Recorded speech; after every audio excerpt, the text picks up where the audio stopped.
at the end of the day.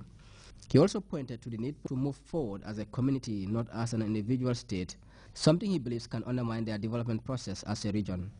I need not overemphasize that 10 years is a long time in the history of our community. During this period, we have dedicated a significant quantum of time as well as human and capital resources to this process. But we recognize that these negotiations are key in our integration process and in redefining our economic relations with our key trade partners, the European Union. With a significant amount of time at their disposal, Minister Toure urged the delegates to present results of studies conducted in their respective countries as well as propose solutions so as to drive meaningful outcomes. Member states requested for more time and the Commission gave more time. But time is never enough. And I believe the time given was reasonable, even for bigger economies of the region, for them all to carry out conclusive, meaningful conclusions after this meeting. As part of their 5-day convergence in Banjul, the stakeholders from the sub-regional economic bloc will endeavor to chart a way forward in the regional market access offer and the ECOWAS partnership agreement. Famara Fofana, GRTS. Health personnel at Jammeh Foundation for Peace Hospital have been assessing the progress registered so far by the authorities. This as the international countdown to the 2015 deadline for the attainment of the Millennium Development Goals begins. Ibrahim Balde has that story. Well, not stressful for Sabtu Suwane and her colleague nurses at the Jammeh Foundation for Peace Hospital in Bundung. The peak periods are usually during weekdays when the demand for healthcare is ever challenging. With 2 years to go before world leaders reconvene with a view to looking critically at the progress registered, we went out and about to gauge the reactions of the health workers about UN MDGs. As far as we are concerned here in Jammeh Foundation, we are working towards achieving Millennium Goal 4 and 5, which is the reduction of maternal and neonatal death. Yes, at the moment, there are ongoing trainings, there is capacity building, ongoing training on infection control, care of the newborn, maternal emergencies. We're doing all that to try and find ways of cutting down on maternal death and neonatal death. So there is that ongoing training going on amongst us here in the hospital. And sometimes the ministry they do organize workshops based on those training as well, maternal and neonatal child health. They are doing that to see that we achieve Millennium Goal 4 and 5. So we are working towards that and we hope to achieve it by the year 2015. Optimism is the buzzword here, and Sabtu added that a lot has been done, arguing that she was optimistic about our commitment to achieving the UN MDGs. We're working towards achieving MDG 4 because our maternal death rate has reduced. Neonatal death rate is going down because of the ongoing trainings, commitment, and the like. The Gambia has over the years witnessed unprecedented developments in the health sector. With the Dongoroba Health Center in focus, many believe the more the merrier. Sabtu added that the construction of health centers in rural communities would undoubtedly help ease the pressure from patients who travel to the city for medical treatment. So with the increased number of health facilities in these villages and catchment areas, it will go a long way in reducing the workload here because instead of patients coming all the way from Foni with health problems, they can be rather seen at their various facilities. If they cannot manage those conditions or health problems, they can be referred to major health centers or hospital, the main referral hospital, Banjul. Or Brikama, even Brikama, they are doing operations now. So it will go a long way in cutting down the workload here. The MDGs are the most successful global anti-poverty push in history. At the United Nations, Secretary General Ban Ki-moon's statement is meant to spur member nations to move faster and deliver on their promises to reduce poverty and improve the health conditions of the peoples. World poverty has been cut in half. More girls are in school.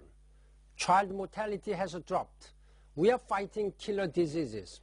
The list goes on, but too many women still die in childbirth when we have the means to save them. Too many communities still lack access to sanitation. Too many families are still being left behind. We have 1,000 days to close the gaps. 1,000 days to accelerate action.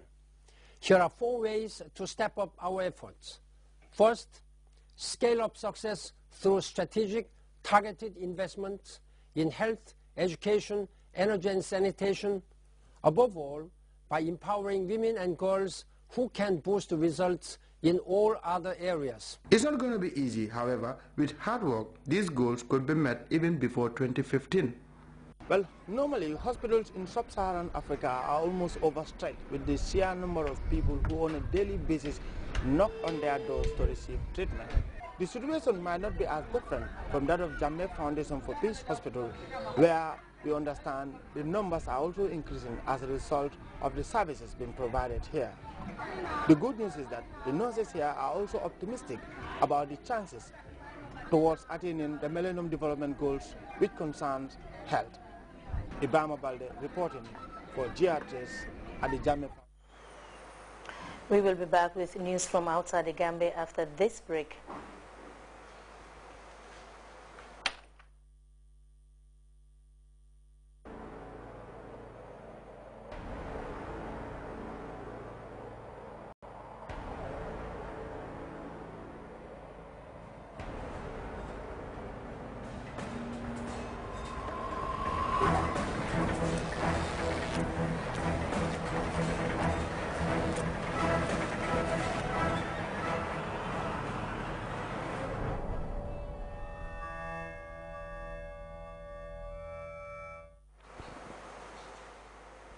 Welcome back.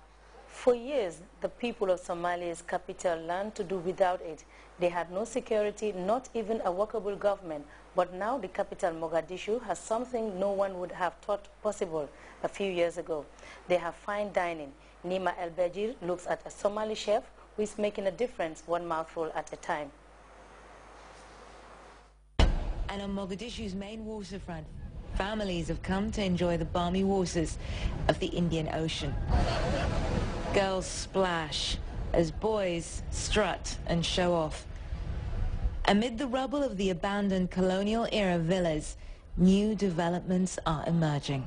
All unthinkable a year and a half ago when the Al-Qaeda-linked militant group Al-Shabaab controlled vast swathes of the city. Over at the village restaurant, this is the busy time for chef and owner Ahmed Jama. When he first came to Mogadishu 5 years ago, though, it was a very different story. When I opened this restaurant, they could not believe it. It's someone going inside in this place and he's going to have a restaurant. In Mogadishu? In Mogadishu. During the war, at the height of the war? This was a front line. Where we're standing right here? Yeah. This was the grave area. And no one goes on. Today, it's one of the most popular places in town. One of 5 restaurants, all called The Village, owned by Ahmed. They never seen it last 20 years. People go somewhere, have a nice, fresh coffee, and also have a nice, fresh food. It seems like my restaurant is makes to open the wall and see, you know, they have a life before. They never have a life before. For the first time in a very long time, Somalis have a choice of where to go to meet friends, enjoy cappuccino, and even a pipe of flavored tobacco, albeit discreetly. His patrons have developed a taste for green polenta, oxtail, and lobster Somali style. But of course, this is still Mogadishu. Al-Shabaab may no longer have a visible presence in the city, but they're still here. At the entrance to the village restaurant stand armed guards. The gate is fortified with sandbags. A gunman looks down from the turret. A legacy of the last time Al-Shabaab chose to make their presence felt.